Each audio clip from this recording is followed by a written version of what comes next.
चलिए, तो आज का जो टॉपिक हमारा वो कौन सा टॉपिक है? उत्तराखंड की पुरा प्रजातियां। पुरा प्रजातियां का मतलब कि प्राचीन समय में यहाँ पर कौन कौन से लोग यानी किस किस जाति से संबंधित लोग यहाँ पे रहे। अब प्राचीन समय मतलब हम ये इतना तो हमें पता होगा कि हमारे पूर्वज जंगलों में रहते थे, यानी कि आदि मानव टाइप के थे। पहले उनकी जो अर्थव्यवस्था का आधार क्या होता था? जंगलों में विचरण करना और कंदमूल फल खाना। लेकिन धीरे धीरे जैसे खेती का विस्तार होने लगा तो खेत बनने लगे, और खेत से क्या हुआ? खेती करने से क्या होता है? खेती करने से जीवन स्थायी हो गया। तो धीरे धीरे फिर लोगों ने एक समूह बनाना शुरू कर दिया, और उसी के समूह के फलस्वरूप आज हम क्या देख रहे हैं कि भैया आज मानव इतना विकसित हो गया है।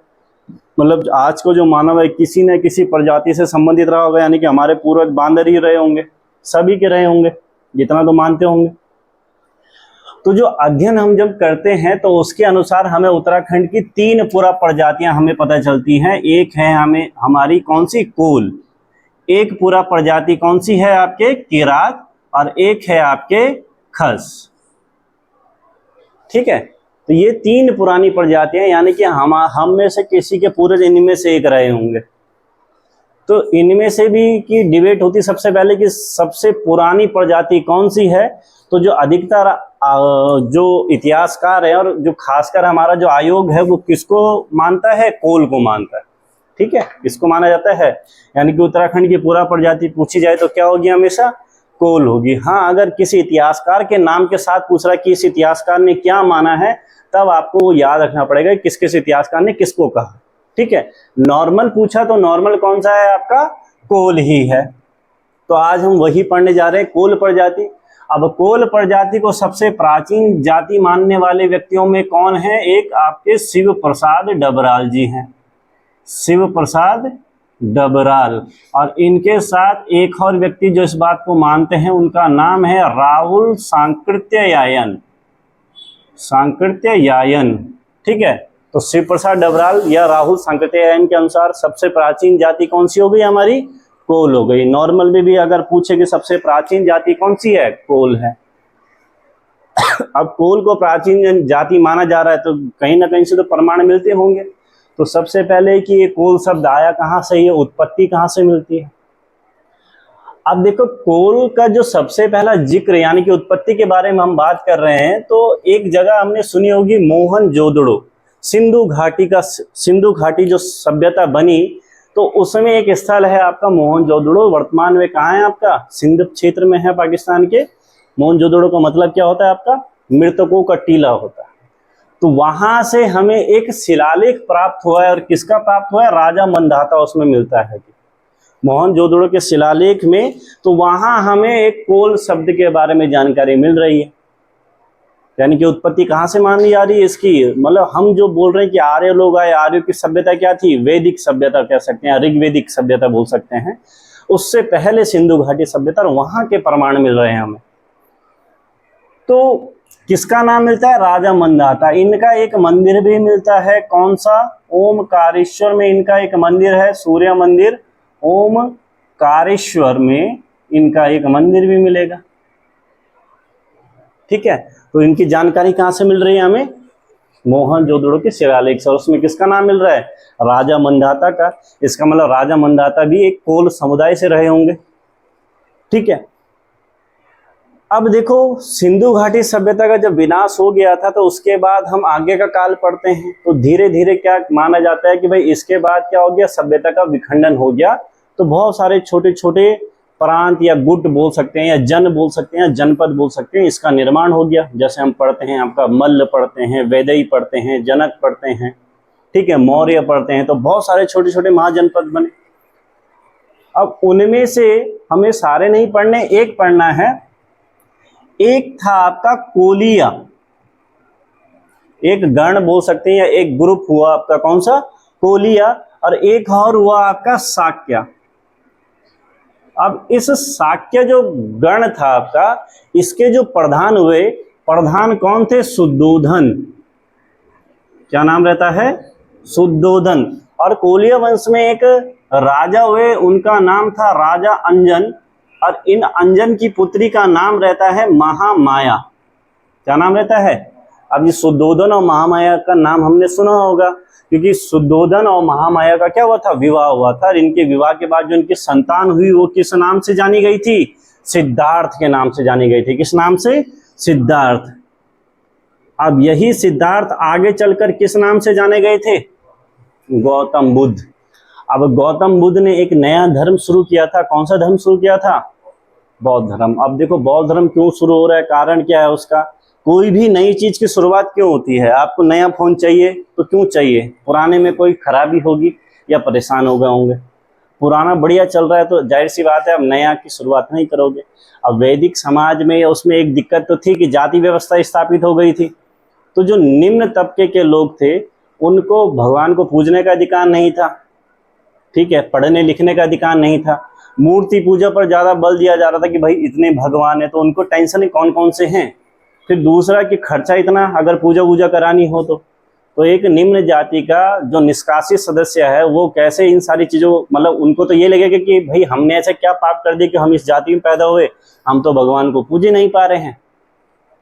तो इन्हीं के चलते भारत में बहुत सारे नास्तिक संप्रदाय, कहते हैं कि 62 से भी ज्यादा नास्तिक संप्रदाय पैदा हुए, और उनमें जो फेमस हुए वो बौद्ध और जैन। तो उन्हीं में से जो हम बात कर रहे हैं, गौतम बुद्ध ने कौन सा धर्म शुरू किया, बौद्ध धर्म शुरू किया। तो ये भी मूर्ति पूजा के विरोध में, कर्मकांड के विरोध में था। तो कहते हैं कि देखो गौतम बुद्ध का संबंध भी कोलिया से बता रहे हैं, तो कहते हैं कि गौतम बुद्ध और उनके फॉलोअर भी क्या कहलाए, कोलिया कहलाए, ठीक है। अब जाहिर सी बात है कि भाई आप जितने क्षेत्र बदलोगे या जहां जहां पे रहोगे, आपके उस क्षेत्र के अनुसार नाम भी अलग अलग होते हैं। आपका ही जो नाम है, अब एक अंग्रेज आपका नाम अलग तरीके से लेगा, साउथ वाला अलग तरीके से लेगा, हम अलग तरीके से लेंगे, घर वाले अलग तरीके से लेंगे, चेंजेस आ जाते हैं। तो जाहिर सी बात है इनके भी बहुत सारे नाम मिलते होंगे। तो पूछता भी है आपके एग्जाम में कि कोली या इनके अन्य नाम क्या क्या है, या इन नामों से किस जाति को जाना जाता है। तो इनके जो अन्य नामों की बात करें तो कौन कौन से नाम मिलते हैं, कोरी, कोली, कोलिल, कुल्य। अब ये नाम तो सेम है, ये नाम तो हम बड़े आसानी से पता लगा सकते हैं कि ये कोलों के ही अन्य नाम हैं, और ये क्षेत्र परिवर्तन के हिसाब से ये नाम चेंजेस हो गए होंगे। लेकिन जो इसके बाद के नाम मिलेंगे, ये बाद के नाम कैसे हैं। अब देखो इनके जो सामाजिक प्रथा है उसके हिसाब से हम क्या कहते हैं, इन्हें हम जो सिंधु कालीन सभ्यता है, हड़प्पा सभ्यता जिसको कह रहे हैं, उनसे संबंधित मानते हैं। जब आर्य लोग यहाँ पे आए, उन्होंने यहाँ पे आक्रमण किया तो यहाँ की जातियों को हटाया होगा, तो उनको फिर उन्होंने क्या निम्न जाति में रखना शुरू कर दिया, यानी कि उनको गैर आर्य कहना शुरू कर दिया। अब होता है किसी को चिढ़ाने के लिए आप उसके लिए थोड़े से निम्न जाति के शब्दों का प्रयोग करते हैं, यानी कि इसी टाइप के नाम रखते हैं। अब किसी को चिढ़ा रहे हैं तो उसको ऐसे तो नहीं कहेंगे कि शानदार, ये नहीं कहा जा सकता है, गधा ही कहोगे, ये तो कहेंगे जानवर है, राक्षस है, यही कहोगे, यही तो कहते हैं। अगर आप किसी को चिढ़ा रहे हो, किसी को चढ़ा के ऐसा तो नहीं कह सकते शानदार, क्या दिमाग है तुम्हारा, ऐसा नहीं कह सकते।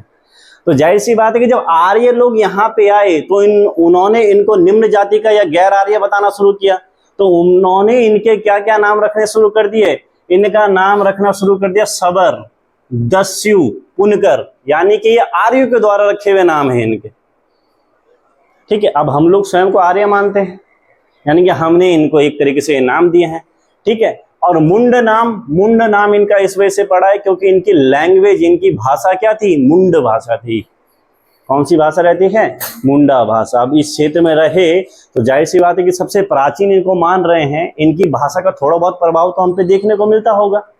तो गढ़वाली कुमाऊनी तो बोली जाती है इन क्षेत्रों में।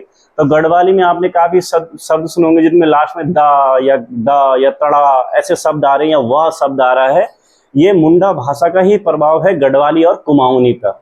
यानी कि ये शब्द हमने इन भाषाओं से आए हैं, हमारी भाषाओं, ठीक है।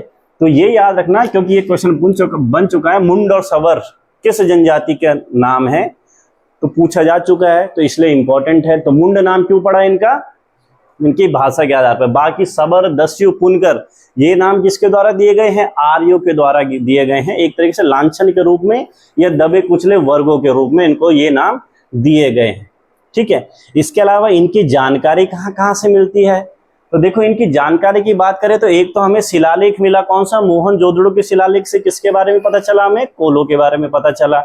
दूसरा किताबों से यानी कि साहित्यों से पता चलता है। अब इनके बारे में जो साहित्य मिलते हैं किसके, बाणभट्ट और कालिदास। कालिदास के बारे में सभी को पता होगा। कालिदास विवाह हुआ था, विवाह के बाद घर से चले गए थे, तो शिक्षा ग्रहण की थी इन्होंने, तो इसी क्षेत्र में ही रहे थे जो हम पढ़ते हैं। आपका पौड़ी में कौन सा जगह है, कण्व आश्रम वाली जगह है, वहीं उन्होंने काफी रचनाएं की। तो जाहिर सी बात है आसपास की कुछ चीजों का वर्णन भी किया होगा। तो बाणभट्ट और कालिदास के साहित्यों में भी कोलों का क्या है, वर्णन है। अब क्या वर्णन है, इनके शारीरिक संरचना का वर्णन है कि दिखने में कैसे होते हैं, भद्दे होते हैं, कुरूप होते हैं, बाल अजीब से डैंड्रफ वाले बाल होते हैं, नाक कैसी है कि बिल्कुल ऐसी चपटाई हुई नाक है, प्रेस लगा दी हो, ओठ कैसे हैं, बस है ही नहीं, ऐसे हैं। तो शारीरिक संरचना समझ गए। अब जाहिर सी बात है आपको किसी को चिढ़ाना है, चिढ़ाना है तो क्या बोलोगे, हैंडसम लग रहे हैं आप, नहीं, क्या बना रखे हैं, गधे जैसे बाल, या फिर जब घर वालों को जब चिढ़ाए तो क्या रखी, बकरे जैसी दाढ़ी। तो वो क्यों तुलना कर रहे हैं, ताकि आप जलील और कटा के आओ। ऐसे तो नहीं बोल सकते सलमान खान जैसी दाढ़ी है, सलमान खान की तो है ही नहीं, बट फिर भी कौन रखता है दाढ़ी, जो भी रखता है उसकी जैसी दाढ़ी, उससे तो लगेगा कि भाई आपको आत्मसम्मान पैदा होगा और आप बोलोगे मैं नहीं कटा रहा। इसलिए क्या कहा जाता है, अबे बकरे जैसी दाढ़ी रखिए ताकि जलील हो, और क्योंकि उसका कहने का मतलब सीधा सीधा ना, बकरे को हलाल किया जाता है, हम भी तुम्हें कर सकते हैं, तो इसलिए वो कटा दे। तो इसलिए इनकी कुरूपता का वर्णन कर रखा है। तो ये किस प्रकार के कुरूप लोग हैं, तो इनकी शारीरिक संरचना का वर्णन किनके साहित्यों में मिल रहा है, बाणभट्ट और कालिदास के साहित्यों में। इसके अलावा इनके सामाजिक प्रथाओं का उल्लेख एक बुक में मिलता है, वो बुक का नाम है कोली कबीले का इतिहास।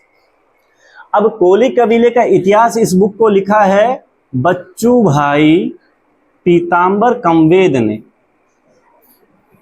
इस बुक को लिखने वाले कौन हैं, बच्चू भाई पीतांबर कमवेद ने इस बुक को लिखा है। और इस बुक में उन्होंने इनकी काफी चीजों का वर्णन किया और ये भी कहा है कि ये हिमालय क्षेत्र की सबसे प्राचीन जाति और संभवतः पूरे भारत की सबसे पूरा प्रजाति है। तो किन किन के साहित्यों में मिल रहा है, एक तो आपके बाणभट्ट और कालिदास के साहित्यों में, दूसरा किसमें मिल रहा है, कोली कबीले का इतिहास। इस बुक में इनका वर्णन हमें देखने को मिलता है। ठीक है, तो जाहिर सी बात है कि किस चीज की पूजा करते होंगे इसके बारे में वर्णन मिल रहा है। अब देखो इन्होंने जो शुरुआत की होगी, अब सबसे प्राचीन लोग हैं, यानी कि फर्स्ट टाइम ये कहीं पर अपना क्या करेंगे, समाज बनाएंगे। फर्स्ट टाइम समाज बनाएंगे तो इनकी जो अर्थव्यवस्था है, कृषि पशुपालन समझ सकते हैं हम। तो जंगलों को काटना पड़ेगा, तो मेहनत, अब जंगलों में रहना है तो जाहिर सी बात है कि भैया ताकत की बहुत ज़्यादा ज़रूरत है, और ताकत के लिए शिव की पूजा हम लोग करते हैं।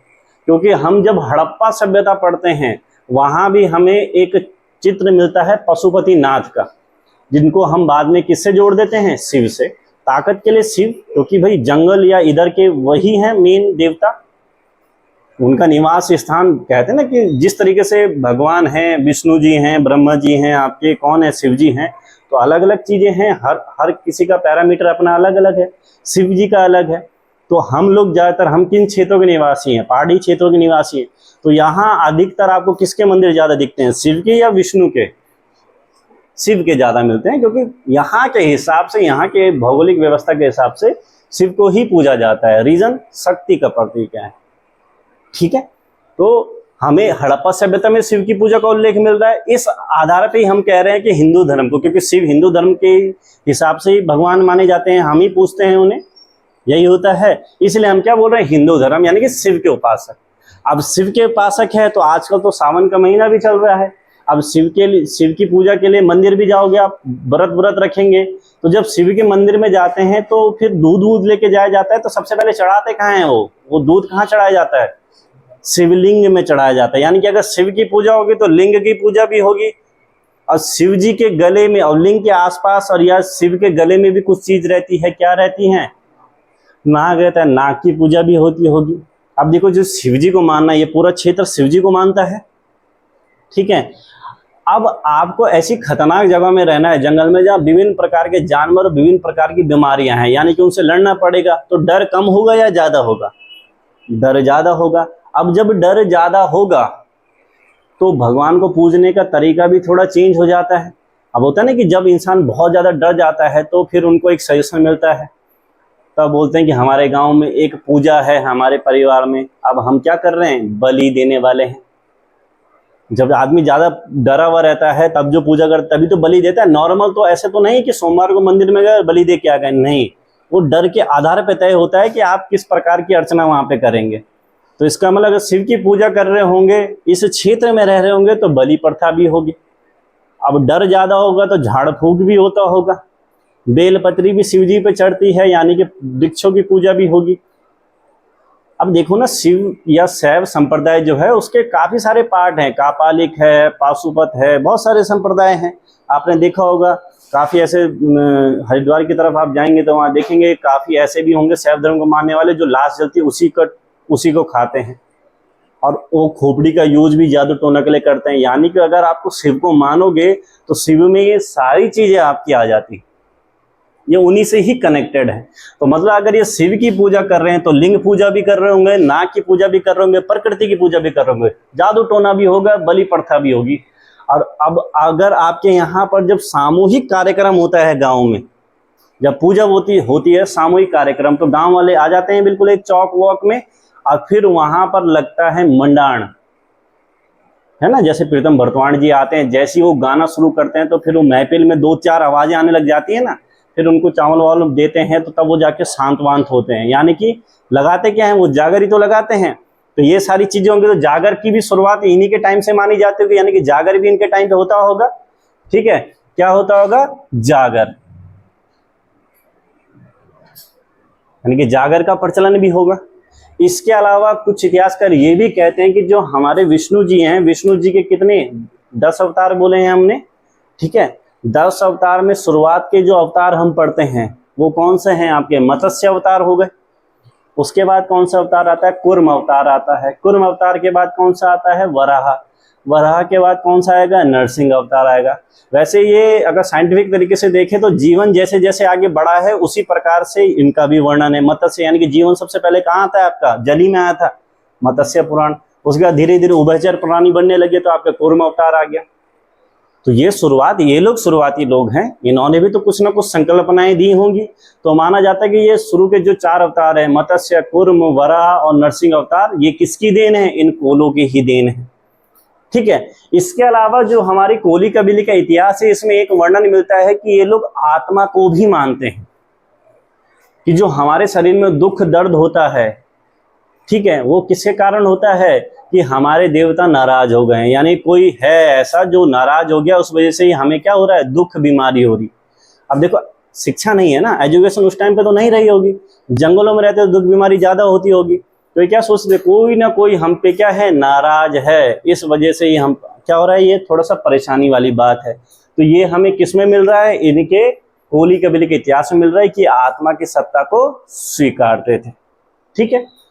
निवास की बात करें तो सबसे पहले इन्होंने किन क्षेत्रों में रहना शुरू किया, तो इनकी जो लोकेशन मिली वो आपके कहाँ, क्योंकि हम एक जनजाति पढ़ते हैं राजी जनजाति, राजी जनजाति की भाषा भी हम क्या पढ़ते हैं, मुंड। इनकी भाषा भी क्या है, हम मुंडा ही भाषा है। तो जाहिर सी बात है शायद वो भी इन्हीं से संबंधित रहे होंगे।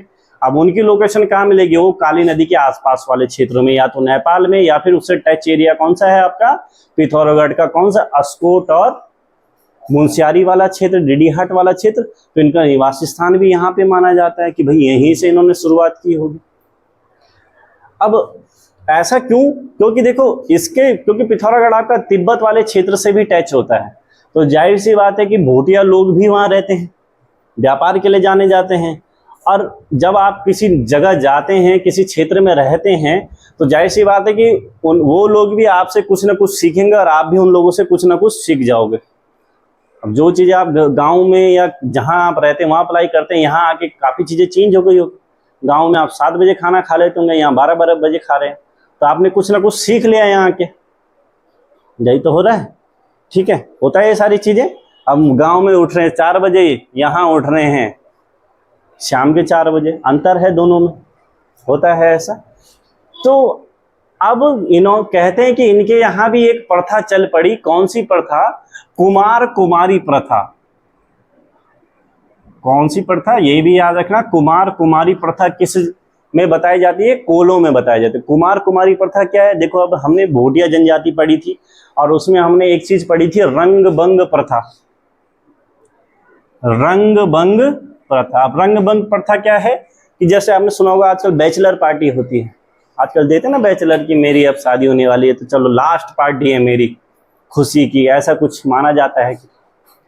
तो यंग रंग बंग में क्या होता था, युवा गृह कहते हैं इसे, कि जो युवक युवतियां हैं मतलब कुंवारे, उनको गांव से दूर एक घर में पार्टी वार्टी करते थे, और वहां वो पार्टी वार्टी करने का मकसद क्या होता था, एक दूसरे को पसंद कर लेना। तो कई लोग वहीं विवाह कर लेंगे, या कई लोग वहां से घर आने के बाद कहेंगे कि अब तो मम्मी यही है जो कुछ है।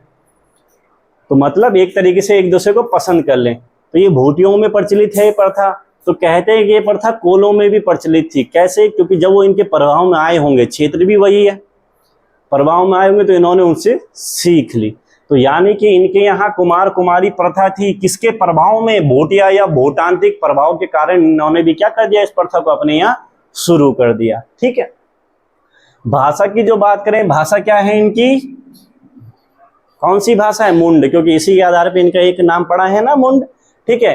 कहते हैं जो शहर है, इनके नाम पर एक शहर भी बसा हुआ है। कौन सा शहर?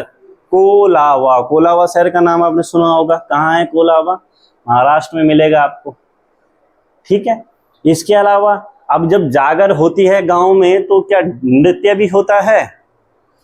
डांस तो बहुत जरूरी है, क्योंकि उसी तरीके से खुद को प्रेजेंट करते हैं, जो उनके अंदर जो भी बातें आती हैं प्रेजेंट करने का तरीका, तो डांस फॉर्म ही होती है। अगर ये लोग जादू टोना जागर सब कुछ कर रहे हैं, इसका मतलब डांस भी करते होंगे। तो जो इनका नृत्य है, नृत्य क्या कहलाता है? नृत्य क्या है इनका? कोलियाचा। ठीक है। क्या नृत्य है? कोलियाचा।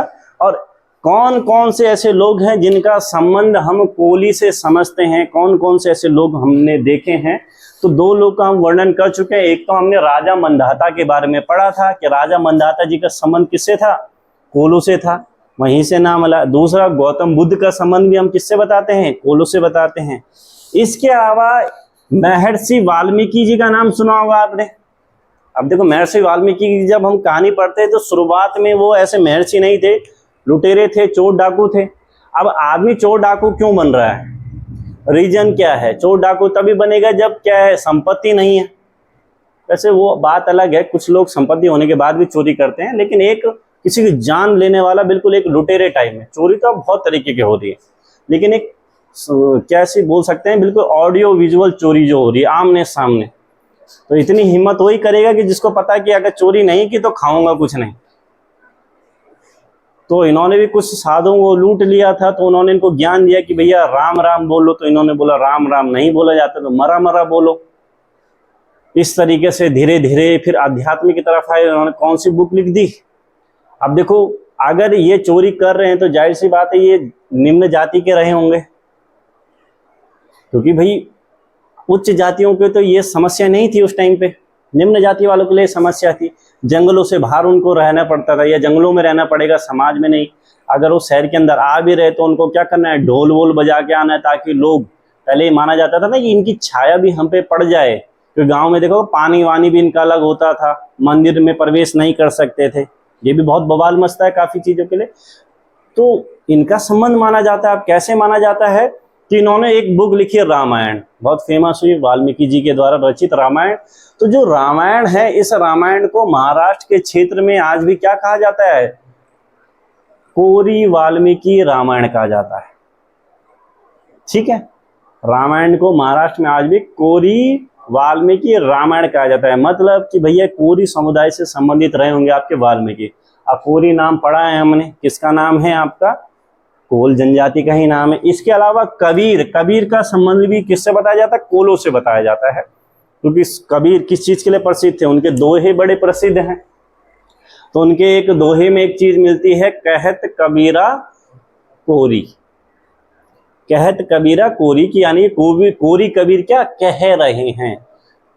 इसका मतलब उन्होंने यहाँ पे खुद का संबंध किससे बताया है? कोलीज या कोल समुदाय से बताया है। इसलिए हम ये भी मानते हैं कि जो कबीर हैं वो भी किससे संबंधित रहे होंगे? इन्हीं से संबंधित रहे होंगे। ठीक है। उसके अलावा अर्थव्यवस्था तो देखो, शुरुआती स्तर थे तो हथियार किस प्रकार के यूज करे होंगे? उन्होंने लकड़ी पत्थर के हथियार यूज किए। इसलिए तो जब दूसरी जाति जब आक्रमण करने के लिए आई तो उनके पास नॉर्मल हथियार, दूसरों के पास धनुष बाण, इस वजह से आसानी से हार गए। मतलब वही है ना कि आप डंडा लेके जा रहे हो, सामने वाला गन लेके खड़ा है, तो हार तो आपकी निश्चित है। तो इनकी जो अर्थव्यवस्था थी किस पर आधारित थी? कृषि और पशुपालन पर आधारित इनकी। अगर ऋग्वेद की बात की जाए तो ऋग्वेद में इनको क्या बताया गया, गैर आर्य बताया गया है। और इनका जो सामाजिक प्रथाएं हैं, वो सामाजिक प्रथाओं की तुलना किससे की गई है, वो तुलना की गई है हड़प्पा कालीन सभ्यता से। इसलिए हम कह रहे हैं कि ये आर्यों से भी पहले यहाँ के रहे, इसका मतलब मूल निवासी कह सकते हैं। ये यहाँ के बाद के लोग आए तो उन्होंने इनको क्या, निम्न जाति का दर्जा दे दिया।